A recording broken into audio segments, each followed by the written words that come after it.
How y'all doing? Y'all good? For sure. Hold on, bro. I just had to get a break real quick. Y'all good?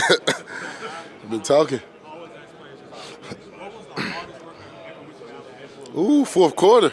That's a different type of workout. A lot of different teams got mat drills, but we got fourth quarter. And I mean, that's a whole lot of accountability right there. Within the whole team, within the staff, and I mean, we just go out there and we work really hard. What are the details of that? Say it again. What are the details of that? So it's a lot of movement drills, but it's really mental. It's all mental work, honestly. It's mental work and endurance work. It's just to check your mental. Make sure you're not failing or you're not thinking about quitting or any of those things. I mean, we got great guys on the team. That like I said previously, hold everybody accountable. For their job and for their task. It's like the month of February. So we're in February right now. Yeah. So yeah, the month of February. Matter of fact, they're still probably going through it actually. Yeah. With linebackers being kind of quote unquote in vogue in the NFL again. What do you mean by that? Like being now like the spotlight and the spotlight. Yeah. What are the qualities of watching the game? I mean, I feel as though I'm Mr. Can do it all. I'm a Swiss Army knife, as I can say. I could blitz to the A gap. I could come off the edge. I could play middle runner, temper two. I could drop, strong hook curl match, whatever you want me to do. I could play man-to-man on the receiver, tight end, running back, anything. You've been connected to Tampa Bay. Just speak about that kind of competition. How do you play in that Definitely. I mean, there's a lot of great teams here. Tampa, Mr. Light and Coach Ty Bowles and Larry Foote. All those guys are great guys, and it's a very great organization. Speaking on your positional flexibility, what kind of feedback have you gotten from teams on what they view as your ideal? I mean, just being one of those guys and one of those players of a leader, having that leadership role, whether it's Mike or whether it's Sam back or whether it's outside back or wherever it is, wherever I can be a key contributor to any organization. Are you meeting with the Patriots? Say it again? Yes, I did, yeah. It was pretty cool. It was intense, verbal. He was definitely intense. He's a great guy, though. I have nothing to say but great things about that guy. Are you meeting with the Jaguars this week, and what are your impressions on them? I just met with the Jags, actually. It's a great staff. They put me through, different diagnosing of offensive recognition and, just looking at offensive schemes and, breaking plays down. So they definitely got a great staff over there. And then are you meeting with the Raiders and just Pete Carroll? What would it be like if you played for that? I met with those guys, too. They're very great guys.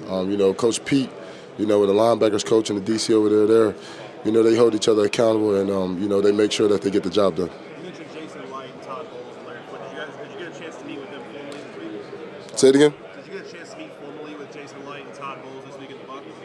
Yeah, definitely.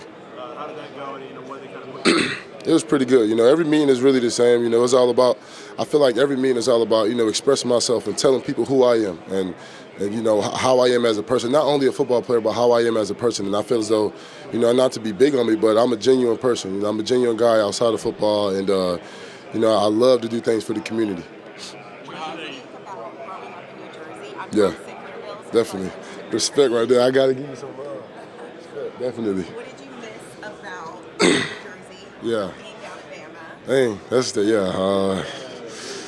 I mean, I feel as though the biggest thing, just coming from Jersey, all the athletes and even just people out there, we got a chip on our shoulder. A lot of people don't really look at Jersey as a big connecting world or as a big, state for football. They obviously look at it for basketball, and I feel as though it's a great environment, it's great people around there. I mean, I love New Jersey. Most of my family's out there, so definitely.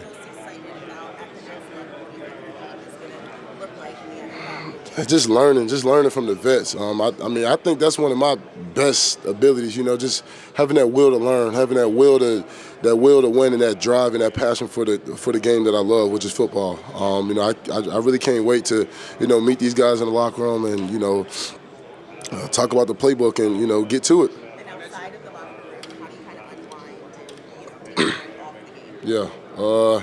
I'm gonna definitely tap into some meditation for sure. I mean, I got a dog, so he a cool dude. You know, and I mean, my support system, you know, my foundation, you know, they always been there for me. So, you know, I definitely got to show love to moms, my dad, and my two brothers, grandmom, everybody.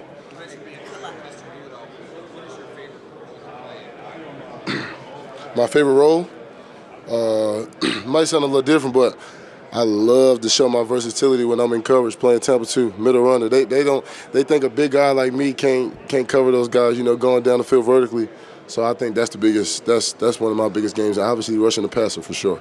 Jihaad, with your pass rushing, like it felt like some games you got a lot of opportunities, some games just maybe Yeah. or whatever. Was it kind of a game plan specific thing, or were you trying to campaign for more opportunities? Yeah. I mean, I feel like the biggest thing, you know, I told my defensive coordinator and, you know, position coach, head coach, I want to be a leader. I want to be a key contributor to whatever I can do. And if that's me going to inside backer and having somebody else go to outside backer so they can get production, or they could, you know, create their value too and help the team, so be it. Let's do it. Thank you. Appreciate it. Meetings. Yeah. Some sleep. Say it again. How many offers? I don't know. It's probably like between like 30 to 40. It was a lot though, for sure. What was it like getting to start your career under Coach Saban and then going through the transition from Saban retiring and moving on to Yeah. Well, I mean, I feel as though Saban is different. You know, when you really try to compare and contrast a coach like that, you can't. You like it's not happening. You know, and he did his time at Bama, and you know, I appreciate him, you know, for mentoring me and guiding me, you know, through a lot of different things for my 2 years, you know, that he was there, my freshman and sophomore year, and you know, he had to retire, and you know, that was the best decision for him, and you know, as his players and as a whole program, we definitely respected that, and we appreciated it. Last one here. You had a chance to formally meet with the Lions. So they really love Alabama.